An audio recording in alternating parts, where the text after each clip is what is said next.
que lorsqu'on entre dans sa présence, on ne retourne jamais sans avoir touché la vie. Il a fait la promesse aux apôtres en disant: je vais remplir mon esprit par la bouche du prophète Joël. Et cette promesse de Dieu s'est accomplie au jour de la Pentecôte. Dieu a donné droit à de nombreuses promesses qu'il a faites. J'aimerais que ce soir tu lui dises: Seigneur, je ne m'attire pas d'ici, sans que tu me bénisses particulièrement. Souviens-toi de Jacob, qui pendant qu'il avait l'ange, pouvait lui dire: je te laisserai pas jusqu'à ce que tu me bénisses. La Bible dit que son endurance a été payée par la bénédiction que Dieu a relâchée sur lui en changeant son nom. Lui qui n'était qu'un usurpateur, la bénédiction a fait de lui le prince de Dieu. Je ne sais pas qui tu étais quand tu entrais ici, mais le Seigneur veut qu'un prince de Dieu sorte. Il veut qu'une princesse sorte. Il est question ce soir de parler de révèlement de puissance. Dis-lui: Père, je ne veux pas que cela reste simplement comme un comportement.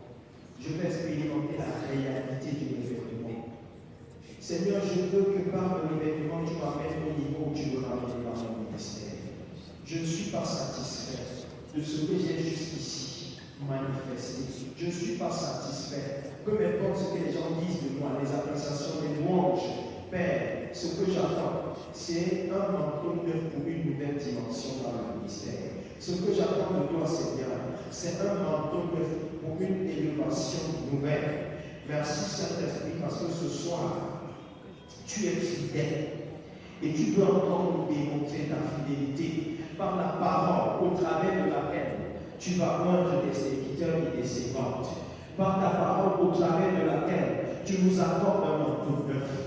Par ta parole au travers de laquelle tu nous amènes dans une nouvelle dimension du ministère. Saint-Esprit, fais-nous grâce de ta présence ce soir. Fais-nous grâce de ta puissance ce soir. Que celui qui est venu dans la chambre haute vienne ce soir dans ce temple. Que celui qui est descendu dans la maison de Corneille, alors que Pierre prêchait la parole de l'évangile, vienne dans ce temple ce soir. Que celui qui a touché les prophètes, Jérémie, Ésaïe, Ézéchiel, nous fasse grâce de s'offrir ce soir. Merci, éternel, mes amis, parce que c'est toi qui peux doter la place, parce que c'est toi qui enseigne et convainc, parce que c'est toi qui, au travers de l'instrument que nous sommes, révélera ta puissance à ton peuple. Viens, ô éternel, enseigne-toi de ce peuple qui a soif de toi, au nom de Jésus-Christ. Amen. Amen. Est-ce qu'on peut s'asseoir? Je sois.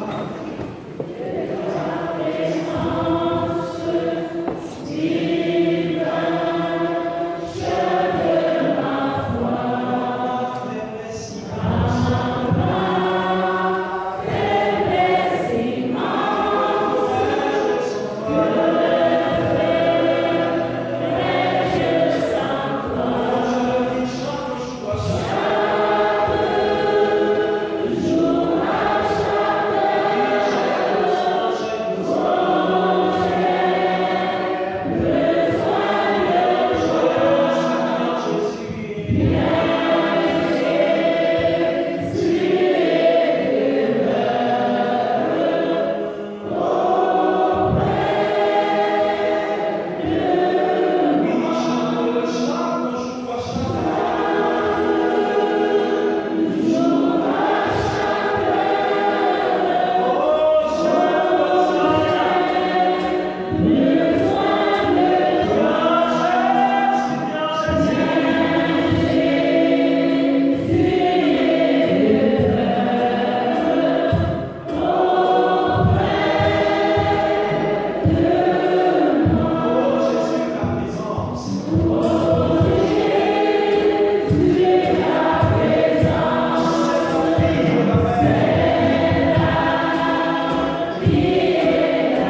chapitre avant de lancer à l'enseignement.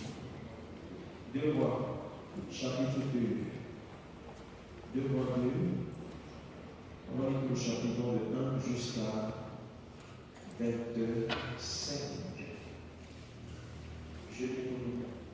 Lorsque l'Éternel fit monter Élie au ciel dans un tourbillon, Élie partait de Gilgal avec Élisée. Élie dit à Élisée, reste ici, je te prie, car l'Éternel m'envoie jusqu'à Bethel. Élisée lui répondit, l'Éternel est vivant et ton âme est vivante, je ne te quitterai point. Et ils descendirent à Bethel.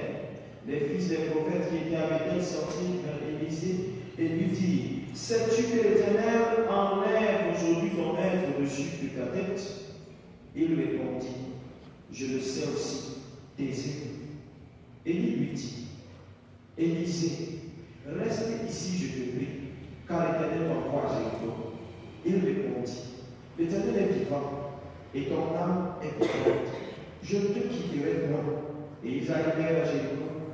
Les fils des prophètes qui étaient à Jéricho s'approchèrent d'Élisée et lui dirent, sais-tu que l'Éternel enlève aujourd'hui ton maître au-dessus de ta tête?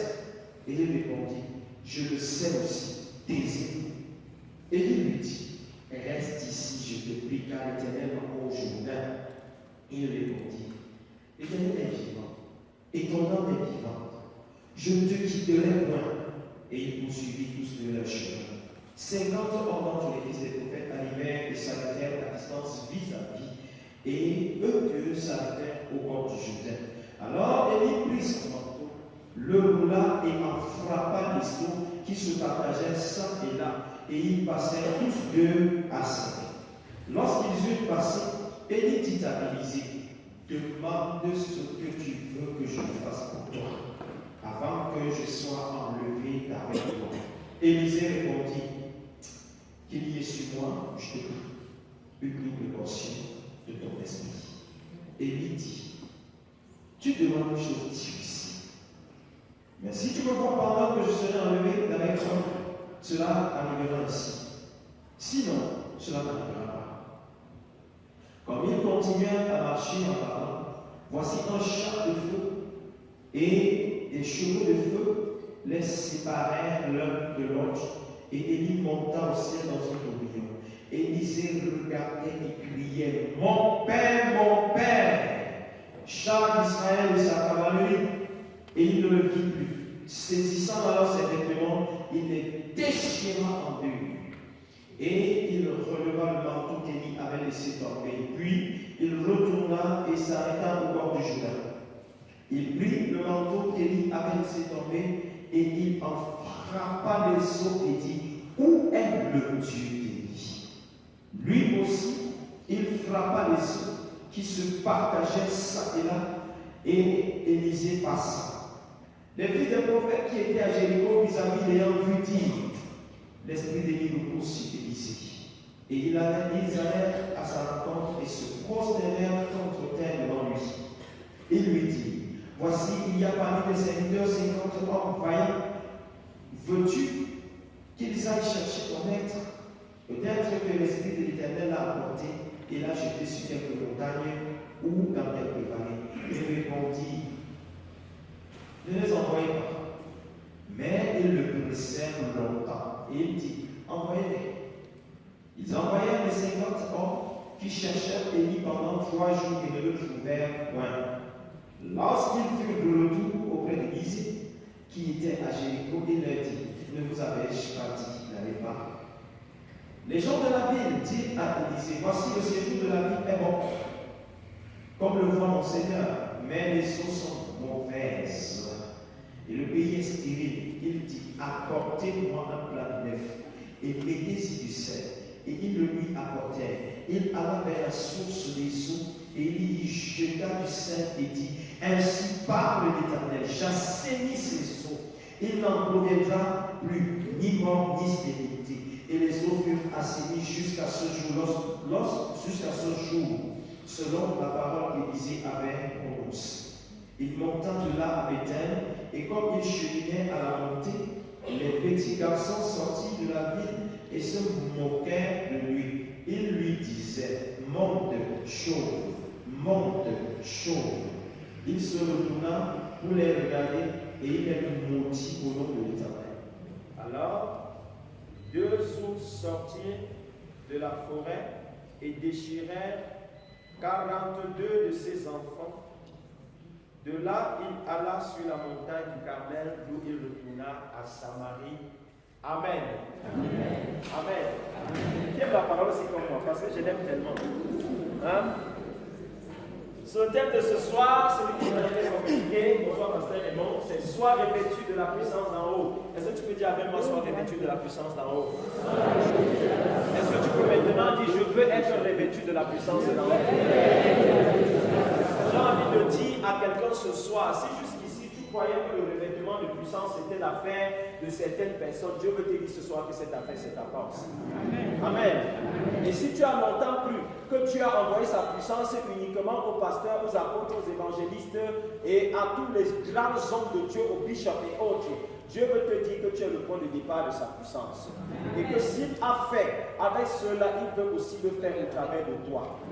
La parole de Dieu de la Genèse à l'Apocalypse, c'est la puissance de Dieu en démonstration.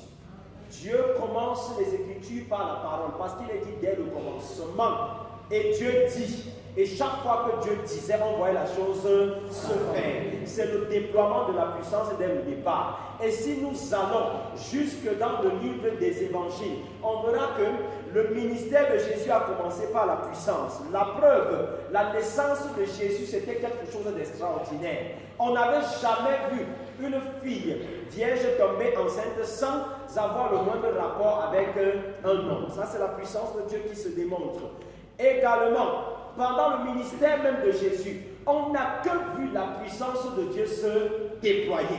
Et à la fin, s'il faut prendre uniquement le texte de Marc, on verra que la conclusion de Marc, c'est la puissance. Il dit d'ailleurs, Marc 16, verset 17, « Voici les miracles qui accompagneront ceux qui auront cru. » S'il faut remplacer miracle par puissance, on dira « Voici la puissance qui accompagnera ceux qui auront cru. » Ça veut dire que le simple fait d'être connecté à Dieu par le biais de la nouvelle naissance, c'est une opportunité en or que Dieu te donne pour commencer à manifester la puissance.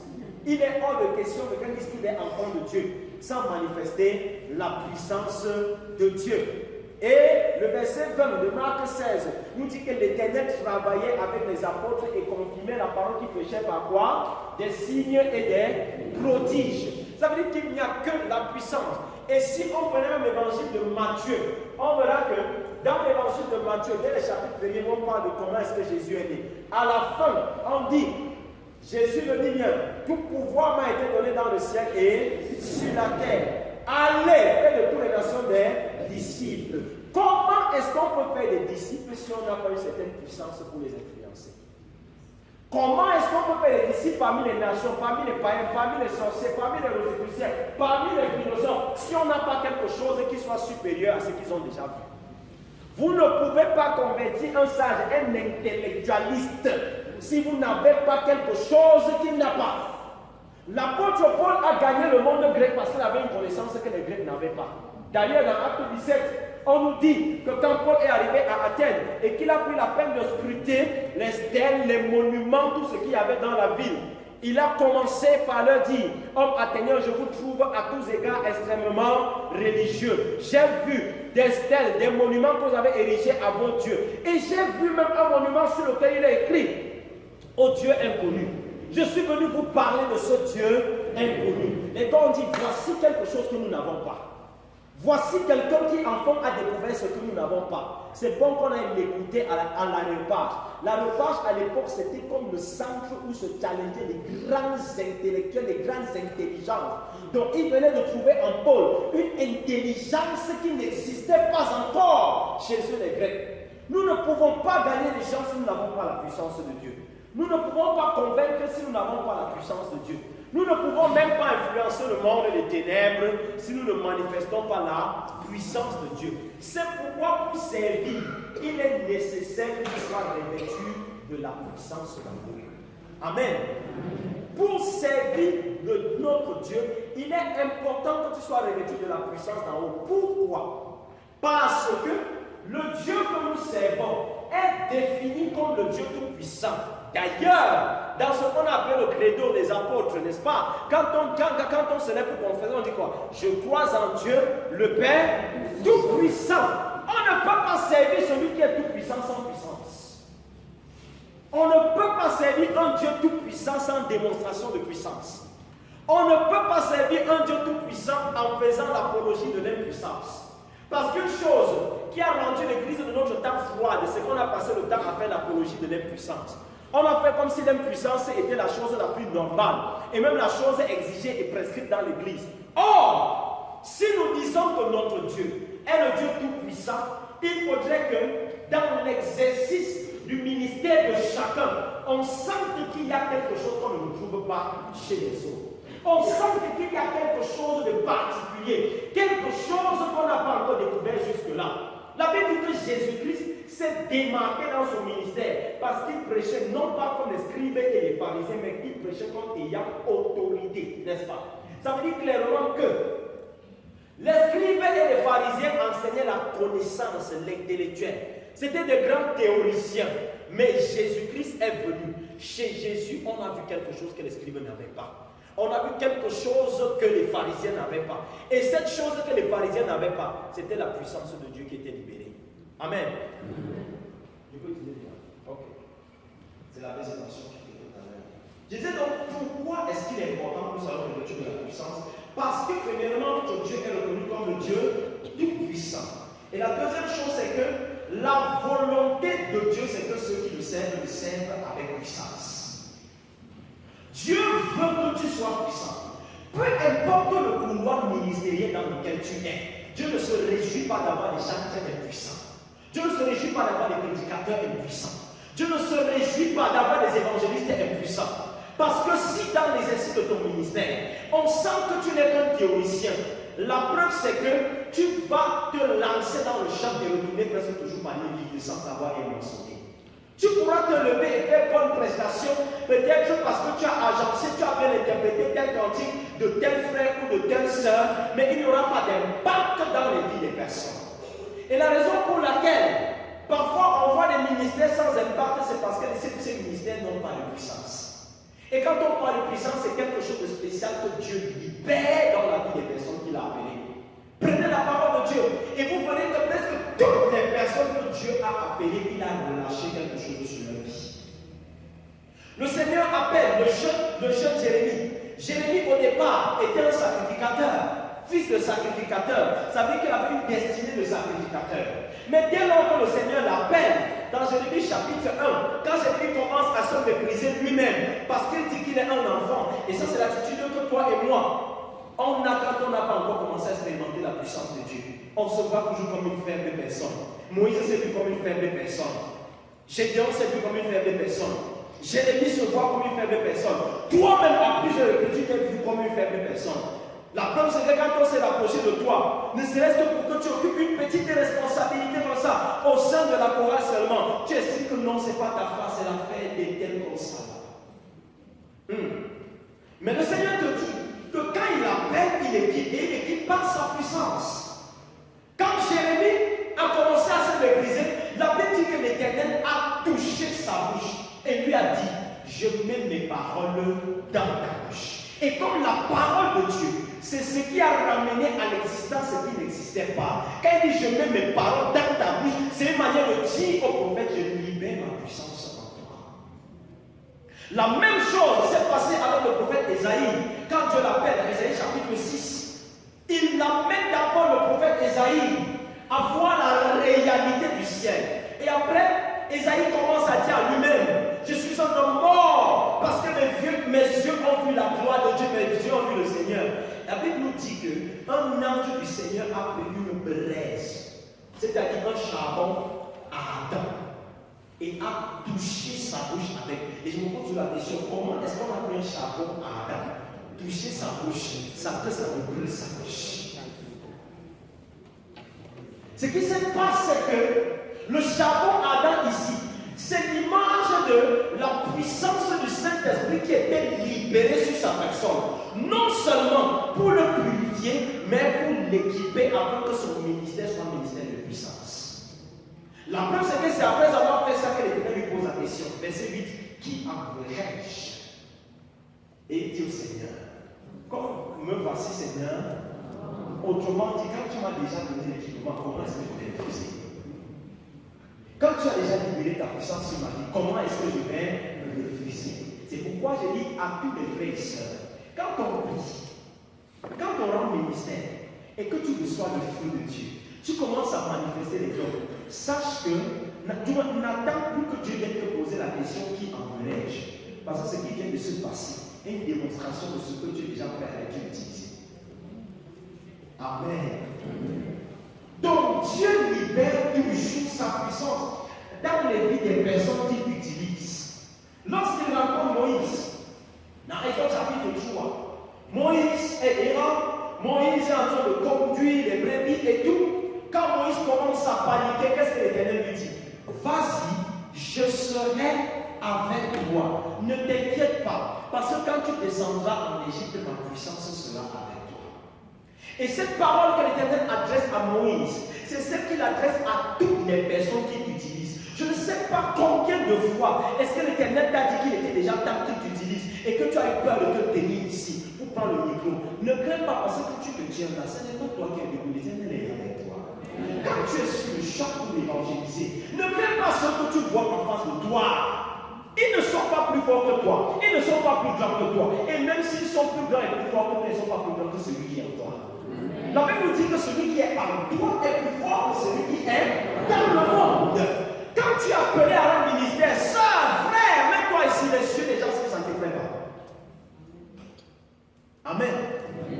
Parce que si tu as la conviction, même pas la conviction, la conviction que tu as dans ton cœur, de savoir que c'est l'Éternel qui t'a établi et qui t'a mandaté, suffit pour que ton ministère soit un ministère d'impact. Ça suffit pour que le ministère que tu rends apporte la transformation dans les vies des personnes. Alors je dirais pour résumer que Dieu n'utilisera pas les bases dans lesquelles il n'a pas libéré sa puissance. Même notre Seigneur Jésus-Christ, le modèle parfait, a eu besoin de puissance. On va avec moi, Luc chapitre 4. Luc chapitre 4, il y a quelque chose de formidable que je vois là. Dans ce passage, quand on le lit. Luc chapitre 4, le verset 4 nous dit. On est ensemble? Luc chapitre 4, c'est bon? Dès le verset 1er, pas le verset 4 d'abord, verset 1. Jésus, rempli du Saint-Esprit, revint du Jourdain et fut conduit par l'Esprit dans le désert. Ici, Jésus vient d'être révélé à la face du monde comme étant celui-là que le Père a envoyé, en qui le Père a placé toute son affection et qu'il faut écouter et suivre. Mais le Père lui dit, ce n'est pas encore le moment de te relâcher sur le terrain. Tu as d'abord besoin d'être revêtu de la puissance. Verset 14. Jésus, revêtu de la puissance de l'Esprit, retourna en Galilée et sa renommée s'est répandue dans tout le pays d'alentour. Voyez ici que Jésus-Christ, pour commencer à rendre le ministère, pour commencer à aller de carrefour en carrefour, de ville en ville, de village en village, il a d'abord fallu qu'il soit revêtu de la puissance. C'est-à-dire quoi? Que l'onction de Dieu soit libérée sur sa vie. Amen. Parce que l'un des dangers qui guettent ceux qui sortent sans avoir été revêtus, c'est que tu cours le risque, je peux le dire ici l'autre jour, pas de racheter le temps, tu cours le risque de faire face à des challenges que tu ne pourras pas supporter. Jésus était suffisamment aguerri ici, suffisamment outillé, suffisamment prêt pour affronter tous les défis du ministère qui étaient devant lui parce qu'il avait sur lui l'onction du Père. C'est pourquoi vous savez, tu as besoin de l'onction de Dieu. Pourquoi est-ce qu'il est important d'avoir le revêtement? Le revêtement de puissance te donne une plus grande connaissance de Dieu. Celui qui est revêtu de la puissance d'amour a une grande connaissance du Dieu qu'il sert. Quand vous prenez ici le texte que j'ai lu tout à l'heure avec vous, le texte de 2 Rois chapitre 2, qui nous parle de l'expérience du prophète Élisée. Élisée, quand il était derrière Élie, on ne savait même pas qu'il y a un homme derrière Élie. pendant tout le ministère d'Élie, du moins le temps qu'il a passé avec Élisée, on n'a pas vu Élisée faire le monde miracle. On n'a même pas vu Élisée avoir la bonne conscience de ce qu'il pouvait aussi faire quelque chose au nom de Dieu. D'ailleurs, ce n'est que quand il va recevoir le manteau qui est ici, le signe visible par lequel il a été revêtu de la puissance. Premièrement, quand il reçoit, qu'est-ce qu'il pose comme question? Où est le Dieu d'Élie? Il se comporte un peu comme les disciples pendant que Jésus-Christ traversait avec eux et que la tempête a commencé à menacer. Au lieu de faire agir la foi, qu'est-ce qu'ils ont fait? Ils sont allés voir Jésus, réveiller Jésus et dire à Jésus, Maître, ne vois-tu pas que nous sommes en train de périr? Élisée a déjà reçu l'onction, mais il cherche encore le Dieu de son père. Il cherche encore son père. Et même quand il veut agir, écoutez comment il dit, mon père, où est le Dieu d'Élie? C'est quelque part après qu'il dit, ah mais tiens, j'ai demandé quelque chose à mon père que j'ai déjà reçu. Je peux déjà commencer à agir. Jusque-là, il n'avait pas encore la connaissance de qui il est, la connaissance de ce qu'il est capable de faire. Il a fallu qu'il soit revêtu de la puissance pour commencer à agir au nom de Dieu sans trembler devant qui que ce soit ou devant quoi que ce soit. L'onction ou le revêtement de puissance sur la vie d'une personne va te donner de sortir de tes torpeurs, va te donner de sortir des petites prisons où tu t'étais toi-même enfermé pour commencer à manifester la puissance de Dieu. Regardez un peu les apôtres. Dès que Jésus-Christ est mort, la Bible dit qu'ils étaient cachés. Pourquoi? Parce qu'ils avaient peur des Juifs. Ils ne voulaient même pas sortir devant les personnes à cause de ce qu'ils craignaient la fureur et la colère des Juifs. Mais regardez ce qui va se passer quand Acte 1, verset 8 va s'accomplir dans leur vie. Acte 1, 8 lui dit quoi? Mais vous recevrez une puissance, le Saint-Esprit survenant sur vous et vous serez mes témoins. C'est Jésus qui parle à vos apôtres. Et il dit, ne vous dérangez pas. Quand la puissance de Dieu va descendre sur vous, vous allez commencer à vous témoigner. Même si vous avez peur, dès lors que je vais vous revêtir de la puissance, vous allez sortir de votre peur. Même si jusqu'ici vous vous cachiez, la puissance de Dieu, quand ça descend sur toi, ça te sort des cachets où tu étais. C'est pour cette raison que vous voyez des personnes qui ne parlaient même pas. Quand la puissance de Dieu descend, elle commence à prophétiser et à parler avec audace. Alors que jusque-là, c'était quelqu'un qui ne parlait pas. La puissance de Dieu est descendue effectivement sur eux. Pierre qui a aimé Jésus, Pierre qui n'avait pas le courage de parler même à la femme, il s'est levé et parlé à des foules. Et a converti ce jour par une seule prédication, 3000 âmes. Qu'est-ce qui fait ça? C'est le revêtement de puissance. Le revêtement de puissance va apporter la multiplication pendant que vous êtes dans leur ministère. Il y a des choses que l'intelligence ne fait pas que la puissance de Dieu fera. Il y a des choses que même la théologie, la science ne fera pas, que la puissance de Dieu fera. C'est la puissance de Dieu qui peut faire en sorte que les hommes comme Pierre et Jean, devant la menace du grand Sanhédrin, disent, jugez par vous-même s'il faut obéir à Dieu ou aux hommes. Parce qu'ils avaient la conscience de ce que le feu de Dieu brille sur leur ministère. Et c'est un feu qu'on ne peut pas éteindre. Et parce qu'on ne peut pas éteindre ce feu, ils avancent avec assurance. Le revêtement de puissance, tu as besoin d'être revêtu aussi parce que le revêtement de puissance te donne l'influence. Dis avec moi l'influence. Celui qui est revêtu est influent naturellement. N'a pas besoin de réclamer, n'a pas besoin de dire que je suis le pasteur ici. La puissance qu'il y a sur toi, que tu dégages, dis déjà qui tu es. C'est l'impuissance qui fait que certains se trouvent en train de revendiquer leur position. Regardez un peu la vie d'Élisée. Pendant qu'il est en train de marcher derrière son maître, ceux-ci le voient. Premièrement à Bethel, les prophètes qui sont à Bethel lui disent, tu fais quoi derrière cet homme? Bientôt il sera enlevé. Et qu'est-ce que tu vas devenir? Commence à te chercher, mon gars, sois sage. Élisée leur dit, je sais, taisez-vous. Le gars continue à Jéricho. Les prophètes qui sont là-bas lui disent, ton maître sera enlevé bientôt. Et il répond de la même manière, je le sais aussi. taisez-vous. Et regardez la démarche de son maître. Quand le maître se rend compte qu'il n'a pas avec lui quelqu'un qui ne sait pas ce qu'il veut, il se tourne vers lui et pose la question. Qu'est-ce que tu veux, fils? Il lui dit, je veux ce qu'il y a sur moi là. Je veux.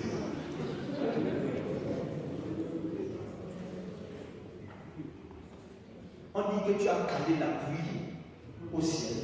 Je veux ça. On dit que tu as confondu plus de 700 prophètes de Baal là-bas à la montagne. Je veux ça 2 fois. Il dit, regarde, ce que tu demandes est difficile. Mais si tu me vois quand je serai enlevé, autrement dit, si tu persévères jusqu'à la fin, tu vas obtenir. Le manteau exige que tu sois persévérant pour obtenir. Tu ne peux pas avoir la soif de la puissance, parce qu'on a la soif tout à l'heure, et être de ceux qui tombent derrière la main de Dieu. Et Élisée pouvait se décourager. Mais même les prophètes, c'est-à-dire les gens qui parlent de la part de Dieu, ne l'ont pas découragé. Quand tu sais ce que tu veux, même les messages des programmes de Dieu de cette terre ne vont pas t'ébranler. Quand tu sais ce que Dieu t'a dit, quand tu sais ce que tu attends, parce que ceux qui ne savent pas, c'est que l'Éternel avait dit à Élie, tu vas rendre à ta place Élisée comme prophète. Il n'était pas là quand Dieu disait ça. Et Élisée était le seul à connaître ça. Les autres ne connaissaient pas que l'Éternel avait dit à son père que quand tu vas partir, tu vas rendre Élisée. Tout ce qu'il savait, c'était que Élie sera enlevé. Et il dit, quand tu vas voir cela s'accomplir, tu vas obtenir. Et regardez ce qui se passe. Quand il parle et que le manteau tombe sur lui, les mêmes hommes qui lui parlaient pour leur collègue commencent à l'appeler Seigneur. Non seulement, la Bible dit qu'ils sont venus, quand ils ont regardé, le quartier n'est plus sur lui qu'on a vu tout à l'heure. L'esprit d'Élie repose sur lui. Et comme Élie avait un esprit supérieur, c'était notre mentor, c'était notre père dans la Persie. Si l'esprit du Père est sur lui, commençons à l'honorer comme le Père. Ils se sont considérés devant lui. Devant l'onction qu'il libère, au lieu d'aller comme les anciens collègues, les anciens élèves prophètes, ils ont compris qu'il a quelque chose que les autres n'ont pas. Et ça d'ailleurs, c'est une leçon que ces prophètes donnent à tous ceux qui disent servir le Seigneur.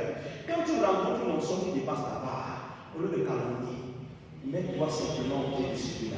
S'il y a l'huile sur lui, les bouteilles de sang vont tomber sur lui. Amen.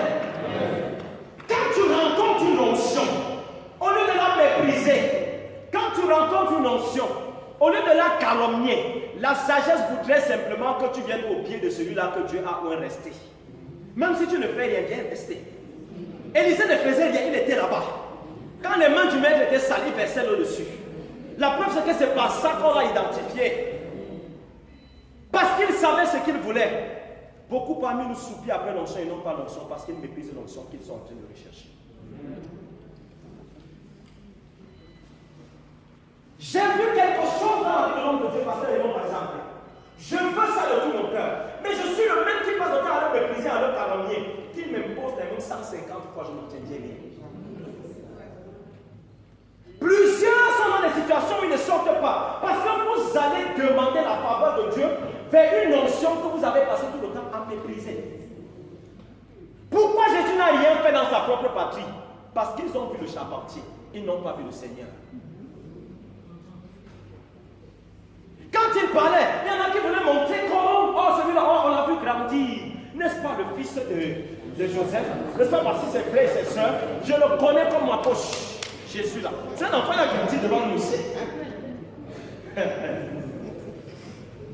Et après, ils ont quand même soif de guérison. Ils ont soif de miracles. Jésus fait quelque chose pour nous. On dit que Jésus ne fit là quelques dons. On peut compter des coups de doigts. Les miracles qu'il a eu à faire. Pourquoi est-ce que nous vivons comme dans un désert alors que la puissance de Dieu est disponible? Pourquoi est-ce que nous soupirons après la puissance de Dieu et on ne manifeste pas? Si l'Éternel a point des vases et les a mandatés pour relâcher sur vos vies et que vous méprisez, vous serez comme Capernaum. Il ne se fera rien du tout dans vos vies. Il ne se passera rien. On va prêcher, on va enseigner, on va prier, on va demander que le ciel s'ouvre. Dieu va dire, si c'est pour ceux-ci-là, ma pluie ne tombe pas. Mais parce qu'il a trouvé en Élisée un homme rempli d'humilité et qu'il savait que le secret pour recevoir le manteau, c'est de rester au pied de celui qui a le manteau. Tu ne peux pas attendre les fruits d'un arbre en allant plutôt sur un autre arbre rester. Je reste là-bas. Quand ça va tomber, je vais prendre. Il guettait le manteau. Et parce qu'il guettait le manteau, il fallait rester là où il y a le manteau. Donc si tu attends quelque chose, reste là-bas. Amen. Ce n'est pas pour rien que Jésus a dit aux apôtres de rester à Jérusalem. C'était le lieu où il devait venir avec la puissance. Il fallait rester là-bas. Il fallait rester là-bas. Et dès lors que le manteau est venu sur Élisée, l'influence est venue sur sa vie. Celui que tout le monde méprisait a commencé à être respecté. Et dans Luc 4,14, on dit que Jésus, revêtu de la puissance, revint de la Galilée et sa renommée se répandit. Partout on parlait de lui. Il n'avait plus besoin de publicité parce que la puissance qu'il dégageait faisait déjà la publicité de sa personne. Tu n'as pas besoin, ça, frère, après avoir rendu ministère, de demander aux gens c'était comment, tu as été béni. S'il y avait l'onction sur ça, ça devait bénir les gens. Amen. Moi, des soeurs frustrées, tu as bien chanté. C'était comment, maman? Tu as trouvé comment? Ça pouvait s'organiser les gens. Parce que toi, tu connais que ce n'était pas assaisonné. S'il y avait quelque chose, est-ce qu'on devait poser des questions? Tout le monde devait voir. On dit que Jésus revêtu de la puissance, sa renommée se répandait. Partout on parlait de lui. Tu disais bonjour. Ah, il y a un gars ici qu'on appelle Jésus. Le gars, tu viens comme ça avec. Il y a une femme qui est partie avec un pied cassé. Le gars seulement a regardé le pied de la femme, s'est redressé comme ça. Jésus, partout Jésus, partout Jésus. Il y a des gens dans l'Ancien Testament comme ça, c'est David. Le Seigneur avait libéré sa puissance sur lui. On est quand il partait en guerre. Le gars tué, on comptait que par 10 000. Les femmes ont commencé à chanter au quartier, dans les réunions. Que Saül a tué ses 1000. David a tué ses 10 000. David s'est réveillé que Saül dit que les gens aussi sont malades dans le village de Sio. Il dit à son fils Jonathan, on veut comme ça dire que ce garçon me dépasse. Que j'ai tué 1000. Et lui, il a tué 10 000. Bientôt, on va lui donner la royauté. Qu'est-ce qui a créé ça? C'est la puissance. C'est la puissance que le gars dégageait. David, Saül connaissait que ce garçon a reçu un manteau que je n'ai pas. Il savait ça. La preuve, il n'a pas eu besoin de discours et d'incantation ici. Là seulement jouer sa harpe et j'étais guéri. La seconde preuve, moi-même qui suis le général, j'ai suivi les entraînements depuis mon enfance. Je pars en guerre. On compte ma part que 1000. Ça passe 10 000. Il dit que gars, faut que ça s'arrête. L'onction appelle la renommée. Quand Dieu vous apprend, vous aurez la renommée sans publicité. Quand Dieu vous apprend, on parlera de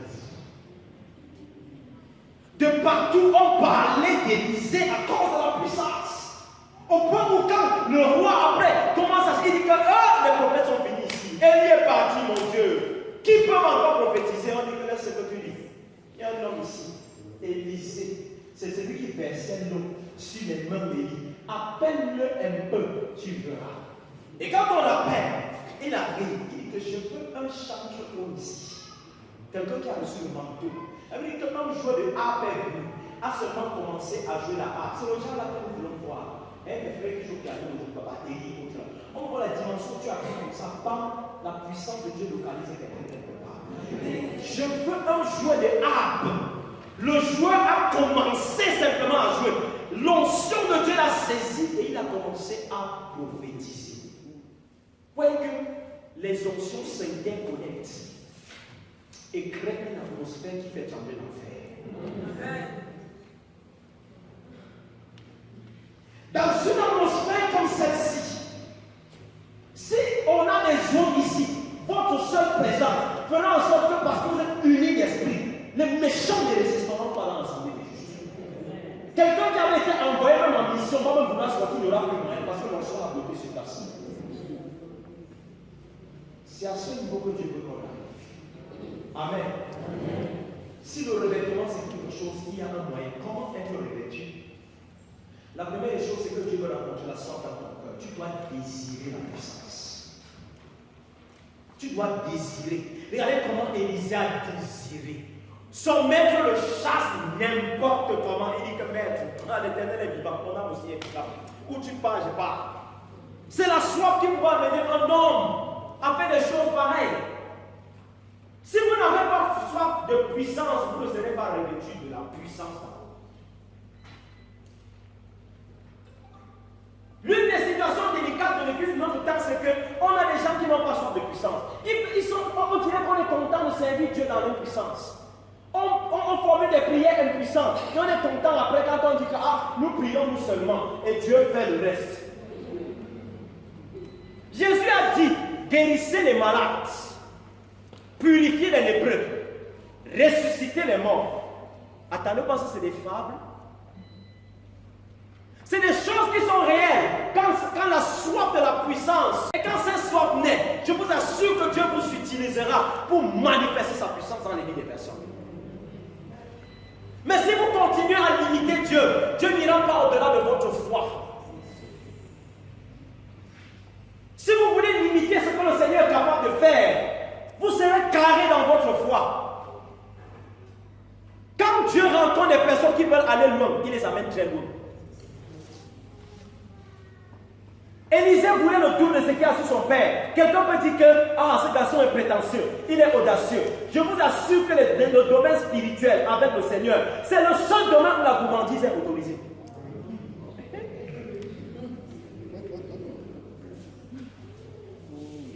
Quand tu chantes plus de toi, Seigneur, ça veut dire que tu n'es pas rassasié. C'est pas ça? Tu veux toujours plus. Même quand tu as commencé à manifester un don, tu pries, les gens guérissent. Frère, je ne suis pas satisfait du niveau où je serai obligé d'imposer seulement les mains. Je vais arriver au niveau de Pierre, où je vais passer comme ça, mon homme va guérir déjà. Donc si tu es satisfait du niveau où tu es, moi, je ne suis pas satisfait. J'ai envie de dire à Dieu, je ne suis pas encore content. La Bible dit quand la puissance est descendue dans la chambre haute, tout le monde était rempli, tout le monde. Et un serviteur de Dieu va parvenir au niveau du Seigneur. Je vais rendre le ministère et tout un peuple comme ça soit visité.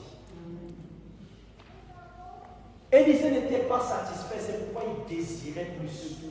Il voulait. Rien ne l'a découragé. Même les prophéties ne l'ont pas découragé. On a tout fait pour l'arrêter, mais il était inarrêtable. C'est pourquoi je prie, afin que la soif qui était dans le cœur d'Élisée soit ton partage. Que rien ne t'arrête. Là où toi-même tu avais construit un plafond, que le Seigneur renverse cette âme et que tu ailles encore plus loin. Parce qu'il avait soif. Dieu veut que tu aies soif également. Parce que c'est la soif que Dieu rencontre dans ton cœur qui ouvre les fenêtres du ciel. Ne soyez pas satisfaits quand vous êtes dans une dimension ordinaire. Désirez toujours plus. Et Dieu va combler le vide que vous créez dans votre cœur par votre soif. Amen. La deuxième chose que vous voulez être revêtu de la puissance, soyez prompt à servir. Soyez prompt à servir. Et je dirais que votre disposition à servir vous prédispose à être revêtu de la puissance. Quand vous êtes disposé à servir, Dieu vous prédispose à recevoir la puissance. Élisée a passé toute sa vie à servir. Et parce que tu as rencontré en lui un cœur de serviteur, il a dit, toi, je te donne ce que tu as donné. Les apôtres, les disciples ont servi Jésus. Et parce qu'ils ont servi Jésus, Jésus-Christ a libéré sur leur ministère sa puissance. Et tout à l'heure, je disais que si vous n'êtes pas prêt à servir, il y a des onctions que vous n'expérimenterez pas dans vos vies. Josué était digne de conduire le peuple, de recevoir le pardon de Moïse serviteur de Dieu. Non, on dit Josué, serviteur de Moïse. On parle de Josué, serviteur de Moïse. Donc, parce qu'il a été capable de servir un homme de Dieu, tu es qualifié maintenant pour le servir. Je veux servir Dieu, mais je ne veux pas servir mon prochain. Je veux servir le Seigneur, mais je veux mépriser ceux qu'il a établis. Frère, tu n'auras pas la puissance. Tu ne la manifesteras pas. Soyez prompt à servir. Et la troisième chose que je vais vous recommander, et qui se trouve dans la vie du prophète Élisée, c'est pas pour rien que j'ai lu ce texte. Et 2 Rois 12, on dit, Élisée regardait et criait, mon père, char d'Israël et sa cavalerie, et il ne le vit plus. Saisissant alors ses vêtements, il les déchira en 2 morceaux. Si tu veux un manteau neuf, tu dois d'abord déchirer le vieux manteau. Saisissant ses vêtements, il a déchiré. Et le vieux manteau représente quoi? Les schémas que tu as laissés, peut-être les systèmes religieux et où tu as construit dans ta tête. Il y en a qui ne vont pas plus loin parce qu'ils ont des choses là qu'ils ont c'est déjà carré dans leur esprit. Ils ont grandi comme ça. Nous, on a toujours vu les choses comme ça. Et ça ne va jamais quitter. C'est des forteresses dans vos têtes. Et si les forteresses ne sont pas renversées, il y a des choses que vous ne connaîtrez jamais avec le Seigneur. Dieu pour vous sera toujours le Dieu de la Bible. Jésus sera le Jésus de l'histoire. Vous parlez de lui comme Jésus qui a marché sur les eaux. Jésus qui ne sera pas le Jésus vivant. Déchire le vieux manteau et tu auras le manteau neuf. Déchire le manteau des systèmes déformés et Dieu va te donner le manteau neuf. Élisée a déchiré son manteau. Et maintenant qu'il a déchiré le manteau, et il releva le manteau qu'Élie avait laissé tomber. Puis il retourna et s'arrêta au bord du Jourdain pour prendre le manteau de son père. Il a d'abord jeté son manteau. Amen. Donc il y a un manteau que tu dois déchirer. Il y a un vieux manteau que tu dois déchirer. Il y a des systèmes bizarres que tu as laissé ton esprit bâtir, construire, que tu dois d'abord détruire si tu veux recevoir la puissance de Dieu. Amen. Amen. Et sachant que Dieu ne nous donne pas son manteau pour qu'on vive avec le manteau comme on veut. Le manteau, ça s'entretient. Amen. Viens ton voisin, le manteau s'entretient. Le manteau s'entretient par au moins 3 ou 4 choses. Le premier savon du manteau s'appelle la sanctification. La Bible nous dit rechercher la paix avec tout le monde. Et la sanctification sans laquelle personne ne verra le Seigneur. Et vous pouvez être en paix avec tout le monde. Mais si vous ne vous sanctifiez pas, il y a des choses de la gloire et de la présence de Dieu dont vous serez privés. Quand on parle de la sanctification, ce n'est pas la guerre que nous menons contre le péché, mais c'est notre prédisposition à ressembler à Christ. Parce que plus tu tends vers le modèle de Christ, naturellement, il y a des choses qui vont tomber dans ta vie. C'est ça la sanctification. Ressembler à Christ. Tendre vers le modèle de Jésus. Et parce que tu tends vers le modèle de Jésus, il y a même des mauvaises habitudes qui ne supportent plus séjourner dans ta vie. Il y a même des mauvaises compagnies qui ne supportent plus rester avec toi. Il y a des gens qui vont se séparer de toi comme ça, qui vont te quitter comme ça, parce que tu dégages une odeur qui ne supporte plus.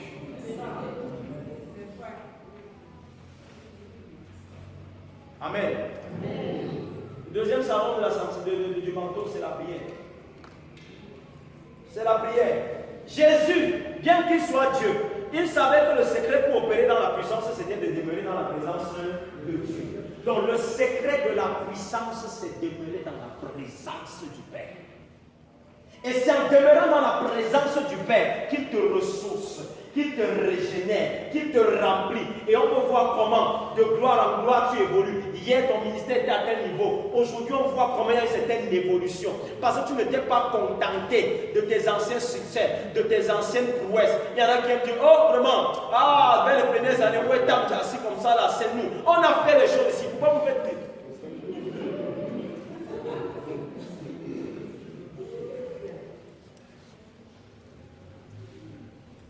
Vous voyez les gens qui ont quitté la présence de Dieu depuis. Ils sont devenus des historiens. Tout le temps, ils disent comment telle chose s'est passée. Si vous parlez du tout, dès que vous touchez le banc, il va vous décrire le banc. Comment le jour c'est arrivé. C'est papa tel qui avait reçu ça. On a porté, on voulait d'abord mettre ici. J'ai demandé comme position plutôt ici parce que j'ai vu qu'à l'instant là-bas, c'est la présence de Dieu, tu n'en as plus.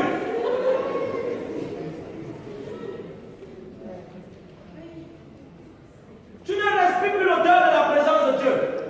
Et si tu ne fais pas attention, tu deviens un adversaire dans l'équipe.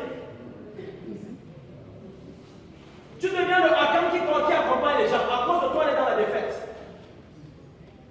Parce que la présence du Père, Dieu ne la supporte plus. Beaucoup de ceux qui estiment qu'on les âgés dans la foi, un jour, ils ont brûlé pour Dieu. Ils étaient bruyants pour Dieu. Ils étaient très chauds dans les choses du royaume. Mais qu'est-ce qui s'est passé? Ils ont commencé à se déshabituer de la présence de Dieu. Et si la présence de Dieu, tu n'es plus habitué à la présence de Dieu, tu deviens Saoul. Saoul ne priait plus. Et c'est pourquoi Dieu ne lui parlait plus. La Bible dit que Dieu ne lui parlait plus. Même les Urim, les Thummim, tout, même les prophètes. Il voit même un prophète, il va rendre visite à un prophète. Il voit qu'un prophète ne peut pas dire, homme de Dieu, voici ce que Dieu me dit, rien. Tu connais le style que tu entends qu'il y a telle chose dans telle église, tu cours. Un prophète tel est venu de tel pays. Il prophétise, à chaque fois il arrive sur toi, il continue, il parle à celui-ci, après il parle à celui-là.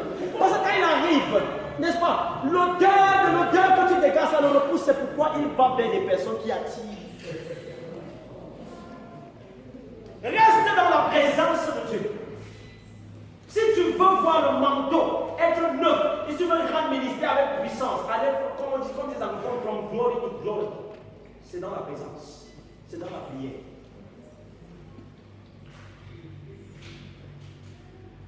La troisième chose que je vais te recommander, c'est que tu dois travailler. Quand on parle du travail, vous devez exercer. Tout à l'heure, j'ai parlé de faire grandir ce que Dieu vous a donné. Ton ministère ne va pas grandir si tu ne travailles pas. Je ne peux pas être un enseignant de la parole, je ne lis pas. Tu ne peux pas être un chantier, tu ne travailles pas, tu n'exerces pas. On parle de vocations, il y a des exercices pour être un bon chantier. Vous ne voulez pas travailler, mais tu veux qu'à le jour tu prends le micro. Si ça sort mal, ça ne va pas connecter les gens.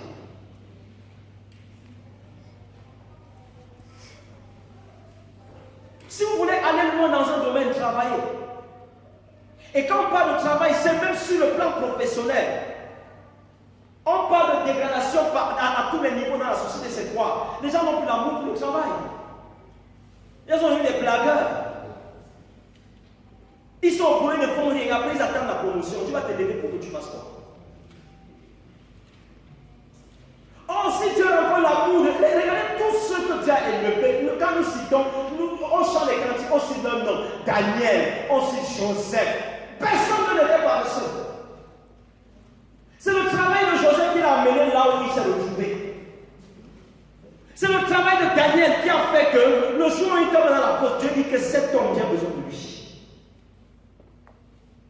Même le roi se lève le matin, il dit Daniel, s'il te plaît, ton Dieu que tu sais, avec intégrité, il t'a-t-il délivré? Il dit, oh roi, l'Éternel a veillé sur moi et il n'a pas permis que les lions me dévorent.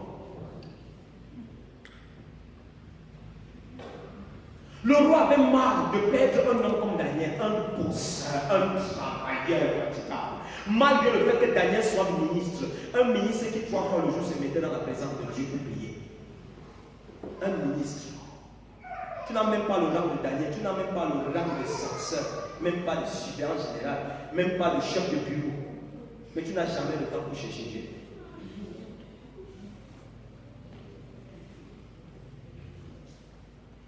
Ce soir, l'Éternel te dit une chose. Si tu veux l'onction, honore ce que Dieu a donné. Si tu veux la puissance, honore ce que Dieu a donné. Fais comme Élisée. Élisée a honoré son père et Dieu l'a honoré. Aucun compte de foi que tu feras avec un père ne sera ton avantage. Aucun. La Bible d'ailleurs est claire là-dessus. Tous ceux qui sont révoltés contre leur père ont mal fini. Je vais faire de l'autre jour. Il s'est révolté contre son père, sa fortune a fini dans le feu. Absalom s'est révolté contre son père David, il a fini accroché sur un arbre. Judas a fait la même chose contre Jésus. Il est mort avant Jésus. D'une manière terrible. Il s'est parti, la porte s'est coupée, la Bible il est tombé, c'est des étincelles sont sortis. C'est dans la Bible, c'est pas comme je dis. Honore ce que Dieu a. C'est-à-dire le simple fait de pouvoir d'honorer une personne que Dieu a établie te prédispose à recevoir la puissance. Élisée a dit, papa, je veux le double ce qu'il y a sur toi. Il a dit, fils, parce que tu es un digne fils, persévère jusqu'à la fin, je vais te donner ça. Et je ne sortirai pas sans dire à quelqu'un, Dieu veut que tu sois puissant. Amen. Dieu veut que tu libères la puissance dans ton ministère. La puissance va te permettre de fermer la bouche aux ennemis de ta foi, de ton ministère, même ceux qui sont dans la maison. C'est quand ils verront la puissance de Dieu en action qu'ils diront qu'il y a quelque chose chez cette personne. Il y a quelque chose chez cette femme. Et Dieu, tout puissant, ne peut pas avoir sa puissance disponible pendant qu'il la libère et qu'il fait ça. Jamais. La Bible dit dans Marc 16, 20, qu'il travaillait avec les disciples. Dieu veut travailler avec toi. Il veut que sa puissance devienne réelle, que sa puissance devienne palpable. Et je crois que si ce soir, le Seigneur rencontre la soif dans ton cœur, tu ne partiras pas d'ici de louer. Amen. Si tu peux te tenir sur le pied.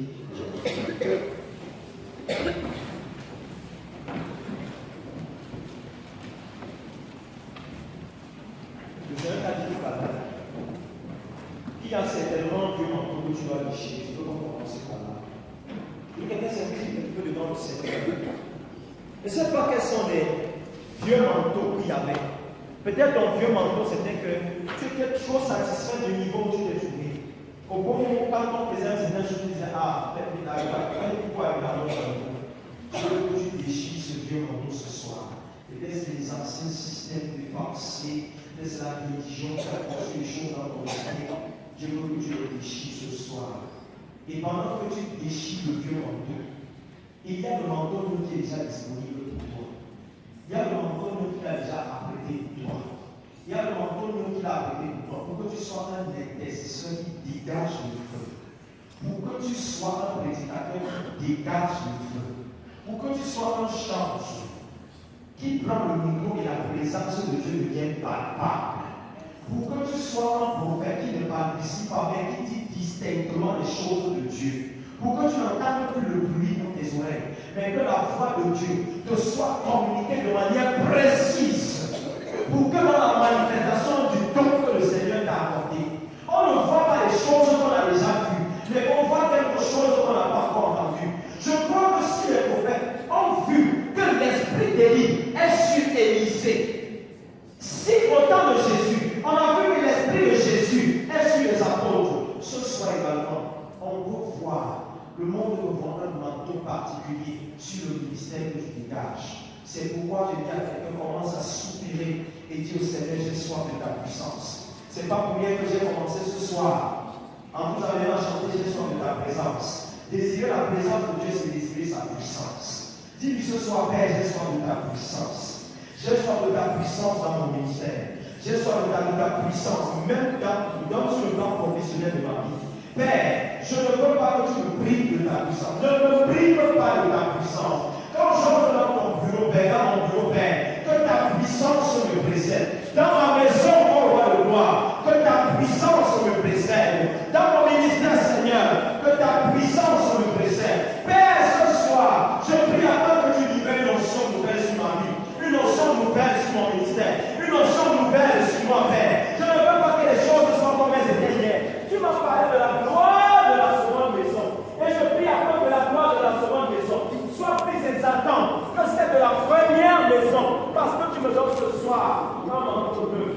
Parce que tu me donnes ce soir un manteau neuf. Merci Seigneur de le faire. Je suis disposé assoiffé que ton onction descend sur moi. Je ressens plaisant. Assoiffé, je me tiens. Que ton onction descend sur moi.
De même que tu as laissé tomber le manteau sur Élisée. Que ton manteau tombe ce soir. Et commence à revêtir des personnes. Tu ne vas pas ici voir quelqu'un.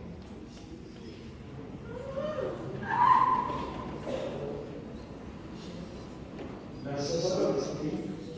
Merci Saint-Esprit. On ne peut pas parler de manteau et Dieu ne fait pas le manteau.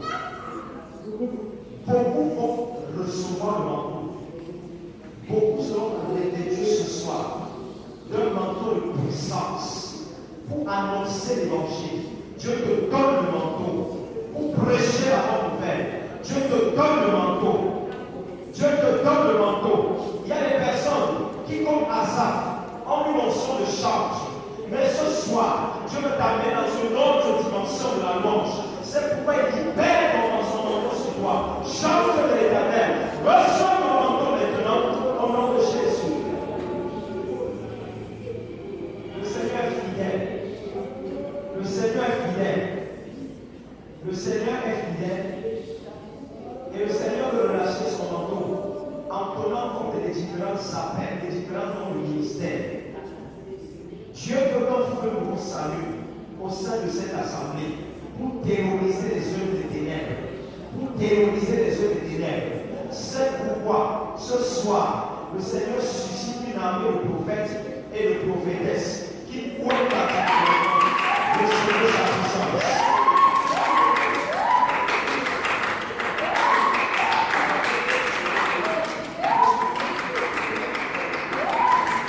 Je dis à quelqu'un, je n'ai pas venu voir quelqu'un d'autre ici. Dieu veut que tu sois puissant. Et il veut simplement apporter la soif dans ton cœur. Père, merci parce que ça ne va pas, ça ne suffit pas. Tu as dit, je me prendrai mon esprit sur toute chair. Vos fils, vos filles prophétiseront. Vos fils, vos filles prophétiseront. Parce que cette parole est de toi, Seigneur. Parce que cette parole est de toi, Seigneur. Tu la prophétises. Recevez vos manteaux de prophète et de prophétesse. De prophète et de prophétesse. Des charges qui opèrent dans une dimension prophétique, dans une dimension prophétique, qui font venir la gloire de Dieu, des évangélistes, des hommes et des femmes, dont Dieu pointe les pieds pour annoncer la bonne nouvelle, selon lui dans sa parole. Ils sont comme sur la montagne, lequel est celui qui annonce la bonne nouvelle, lequel libère la manteau sur les évangélistes, pour que Dieu annonce sa parole. Il a dit dans sa parole. Le Seigneur dit dans sa finale t'accompagnant sur le monde. En mon nom, en mon nom, en mon nom, ils chasseront les démons. Ils saisiront les serpents. Même s'ils boivent le breuvage de mon Père, il ne leur fera aucun mal. Ils imposeront les mains aux malades. Et les malades seront guéris.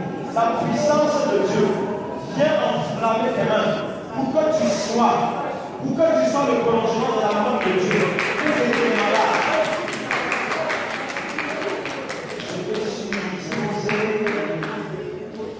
Assoiffé de ton onction descend sur moi.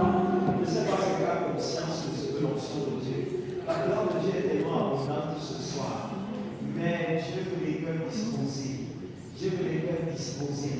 Dieu veut par sa puissance terroriser la maladie dans la vie des personnes. Dieu veut par sa puissance libérer son onction, libérer son onction, libérer son onction.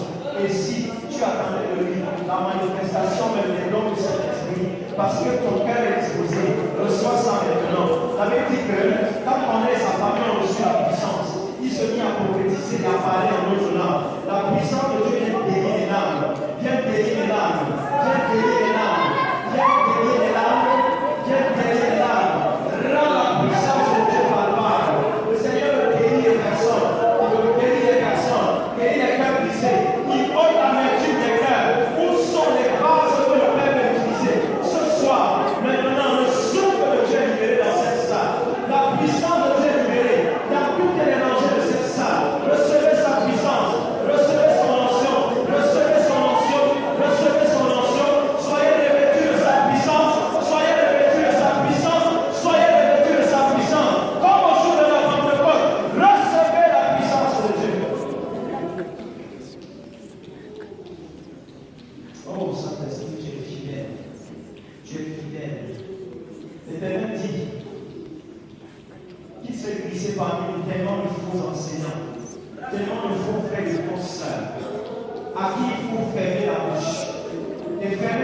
par la puissance.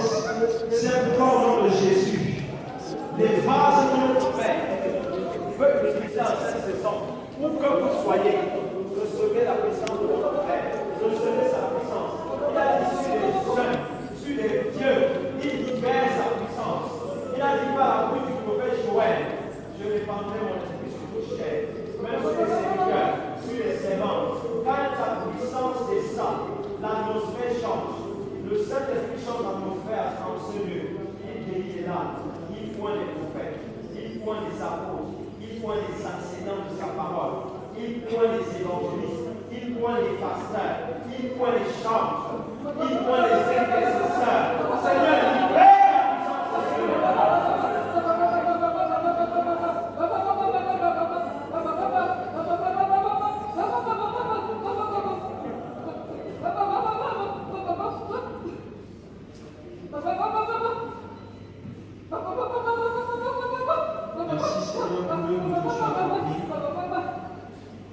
Merci Seigneur pour tout ce que tu as accompli.